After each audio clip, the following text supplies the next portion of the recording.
রাজশাহীর তানোর উপজেলার দরিদ্র নারী গোলেনুর বেগম জীবন ছিল সংগ্রামময়। সংসার চালানো ছিল অনেক কঠিন। ১.৫ বছর আগে আর্ন অ্যান্ড লিভের সহায়তায় তিনি পান ২টি ছাগল। সেই ছোট্ট সহযোগিতাই হয়ে ওঠে তার জীবনের মোড় ঘোরানোর পথ। ধীরে ধীরে ২টি ছাগল থেকে হলো বেশ কয়েকটি ছাগল। গোলেনুর বেগম বিক্রি করলেন কিছু ছাগল, আর সেই অর্থ দিয়েই কিনলেন একটি গরু। আসসালামু আলাইকুম। আমার বাসা কালনা, থানা তানোর, জেলা রাজশাহী। আমি 2টা ছাগল পেয়েছিলাম, ছাগল বিক্রি করে গরু নিয়েছি। এখন গরু লালন পালন করছি। আজ তিনি শুধু ছাগলের মালিক নন, বরং গরুরও মালিক।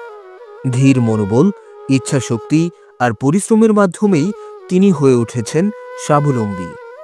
গোলেনুর বেগম প্রমাণ করেছেন, সুযোগ আর চেষ্টা থাকলে পরিবর্তন সম্ভব। আর্ন অ্যান্ড লিভ পাশে ছিল, কিন্তু স্বপ্ন বাস্তবায়ন করেছেন তিনি নিজেই। আর্ন অ্যান্ড লিভ পরিবর্তনের সঙ্গী।